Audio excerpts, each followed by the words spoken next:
Encuentre una solución para el escenario del plano inclinado con rozamiento, asumiendo que hay una fuerza de empuje a favor y en contra del ángulo del plano inclinado. Entonces, en el diagrama de fuerza simple lo que tenemos es lo siguiente. Bueno, asumamos que es un plano inclinado bonito. Y aquí está la caja. Vamos a tener la fuerza peso. Vamos a tener una posible fuerza de empuje en favor de la dirección del ángulo del plano inclinado. Pero también vamos a tener otro escenario en el cual la fuerza de empuje apunta en la dirección opuesta.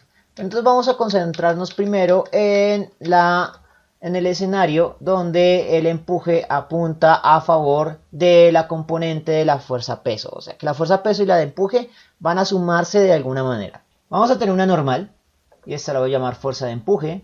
Y vamos a tener una fricción cinética. Lo primero que debemos tener en cuenta es que esto no se puede resolver a menos que linealicemos. Por lo tanto, vamos a hacer la operación asumiendo que es una caja en un plano plano. Tengo la fuerza de empuje, tengo la normal, tengo la fuerza peso, pero la fuerza peso quedó un poco torcida, con un ángulo con respecto al eje Y imaginario que corresponde al ángulo del plano inclinado, y tengo la fuerza de fricción cinética. Vamos a tener que resolver este escenario. Entonces, en ese escenario vamos a tener lo siguiente.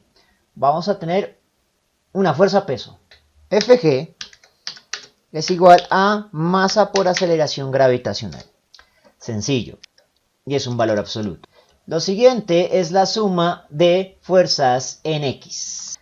La suma de fuerzas en X va a ser igual a la fuerza en X del peso más la fuerza en X del empuje más la fuerza en X de la fricción cinética. Y esas serían las tres fuerzas en X. Procedemos a resolver. La fuerza de empuje la estoy asumiendo como directamente alineada con el eje X imaginario. Por lo tanto, lo que voy a hacer es, bueno, vamos a descomponer las X reemplazando por los cosenos de los ángulos respectivos. La fuerza peso está asociada a un ángulo de aceleración gravitacional. La fuerza de empuje sí está asociada al ángulo 0 grados. Y el coseno de 0 grados es igual a 1 positivo. La fuerza de fricción cinética está asociada a el coseno de 180 grados. Y el coseno de 180 grados es menos 1. Con lo cual obtenemos la suma de fuerzas en X. La fuerza de fricción cinética, sin embargo, no necesariamente la van a dar, sino que debemos calcularla como el coeficiente de fricción cinético por la normal. Y como aparece la normal, pues necesitamos la suma de fuerzas en el Y imaginario. La suma de fuerzas en Y imaginario va a ser igual a el componente de las fuerzas de empuje y fricción cinética no se toman en cuenta. Solo voy a tener en cuenta el componente en Y de la normal más el componente en Y de la fuerza peso. El Y lo podemos desaparecer con los senos respectivos. Para la fuerza peso será el ángulo de la aceleración gravitacional. Para la normal será el seno de 90 grados. Pero el seno de 90 grados es 1 por definición, así que no la afecta. Con lo cual obtenemos la suma de fuerzas en Y, pero normalmente estas fuerzas en Y no me van a interesar, porque es un Y imaginario. Lo que hago es ahora utilizar las dos componentes de la segunda ley de Newton. La suma de fuerzas en X imaginario va a ser igual a la masa por la aceleración en el X imaginario. Y lo mismo para el Y imaginario, pero como no hay aceleración en el Y imaginario, esto se vuelve un 0.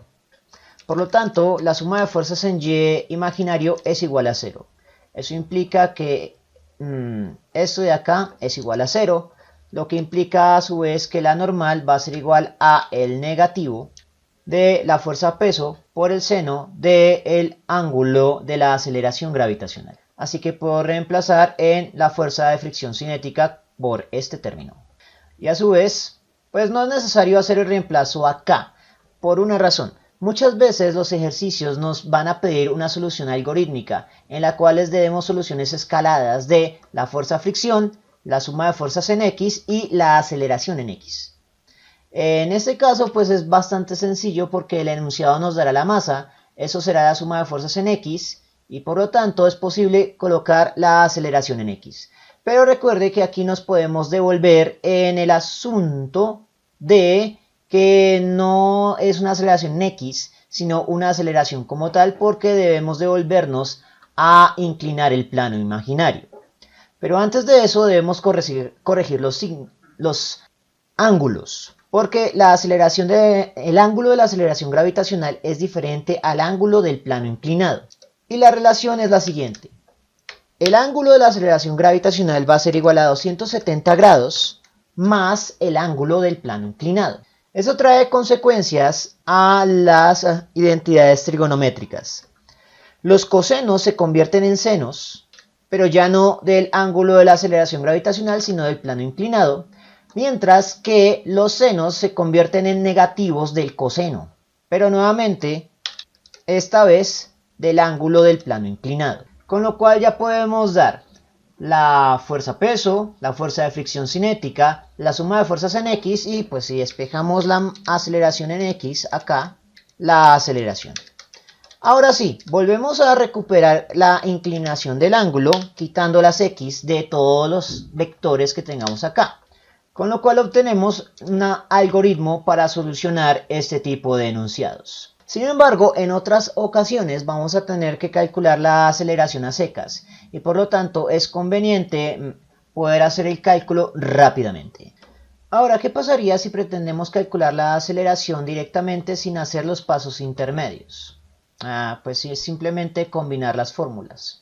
Entonces, lo primero que hago es reemplazar fuerza por toda esta expresión.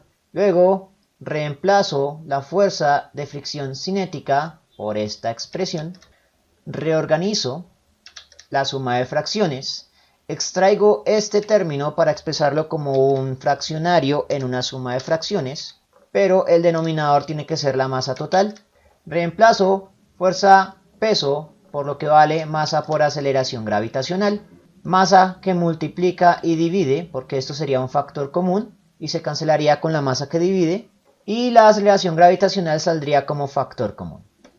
Con lo cual obtenemos la fórmula de la aceleración general. Observe que la aceleración general, en caso de que no exista fuerza de empuje, no va a tener un componente de masa. Por lo tanto, si usted pone una caja en un plano inclinado con rozamiento, la aceleración depende únicamente del ángulo y del coeficiente de rozamiento, no de la masa. Lo cual me parece una conclusión interesante que solo se puede observar si hacemos este procedimiento analítico sin reemplazar valores numéricos. Sin embargo, aunque parece que ya acabamos, debemos recordar que esto es solo el caso 1. Para evitar la proliferación de ecuaciones, por lo tanto, vamos a colocar más y menos a lo que correspondería a los términos de fuerza de empuje y fuerza de rozamiento cinético, fuerza de fricción cinética, tanto en la ecuación de fuerza neta como en la ecuación de aceleración neta, pero haciéndonos conscientes de cómo van a ser los signos en los diferentes escenarios. La primera regla que debemos tener en cuenta es que el deslizamiento simple es la dirección positiva del movimiento. ¿Qué quiere decir esto? Que en cualquier plano inclinado, la dirección positiva siempre es hacia la bajada y la dirección negativa es a la subida. Por lo tanto, una aceleración positiva y una fuerza positiva siempre apunta bajando, mientras que una aceleración negativa y una fuerza negativa siempre apuntan subiendo en el plano inclinado. No me va a importar realmente si el plano inclinado está dibujado hacia la derecha o hacia la izquierda. Esos reflejos los vamos a manejar como un valor absoluto. Es decir, si el plano inclinado me lo dibujan así, yo simplemente voy a usar valor absoluto y voy a decir que se asemeja homólogamente al plano inclinado en el que definí mis ecuaciones. El segundo detalle a tener en cuenta es que la componente de la fuerza peso siempre está asociado al seno. Es decir, observen que aquí la fuerza peso se multiplica por el seno y que este seno de ángulo representa la simplificación de la fuerza peso en la ecuación general de aceleración. Por lo tanto, esto representa la componente simplificada de la fuerza peso y esto representa la componente de la fuerza peso en la dirección de movimiento. La componente de la fricción siempre está asociada al coseno y su signo se opone a la dirección de movimiento. Observe que en la definición de la fuerza de fricción cinética tenemos el coseno del ángulo y por lo tanto estará asociado aquí. Observe que aquí aparece el coeficiente de fricción cinética. Por lo tanto, la fricción siempre está asociada al coseno.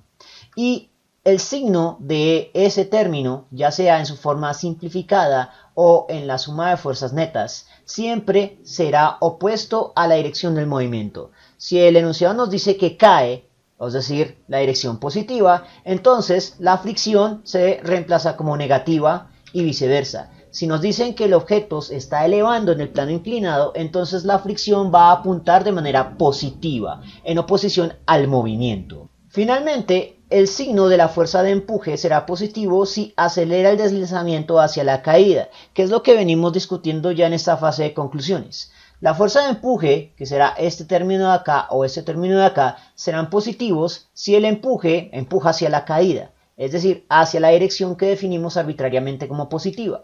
Pero si por el contrario el empuje está elevando el objeto en el plano inclinado, entonces lo vamos a reemplazar como negativo. La fricción no necesariamente se opone al empuje, se opone al movimiento. Si el empuje no es lo suficientemente fuerte como para alterar la dirección de movimiento, entonces la fricción no cambia. Por lo tanto, hay que leer muy bien el enunciado tal como lo dan. El caso más raro es en el cual el empuje es más débil que la componente del peso. Por lo tanto, el peso sigue acelerando, pero con menor cantidad. En ese caso, por ejemplo, si el empuje está tratando de elevar, entonces será en dirección negativa. Pero si la fuerza peso gana, entonces sigue bajando. Así que también vamos a tener un valor negativo en la fricción. Sin embargo, si el empuje es muy grande, entonces el componente del peso no logra vencerlo y el objeto va a comenzar a elevarse. En ese caso, entonces la dirección de la fricción va a cambiar. Así que pues hay que estar atentos a esa cuestión. Y es por eso que estos ejercicios de plano inclinado con rozamiento son a veces tan tramposos. Porque en un enunciado nos pueden colocar una fuerza de empuje empujando el objeto en la caída y en otro nos pueden dar la fuerza de empuje en oposición a la caída. Así que pues estar atentos a estas reglitas junto con el uso de las ecuaciones. Pero ya como tal, si se hace esto, el tiempo en el cual uno tarda en resolver un ejercicio de lápiz y papel se puede reducir hasta 3 o 4 veces. Bien, eso fue todo por el momento.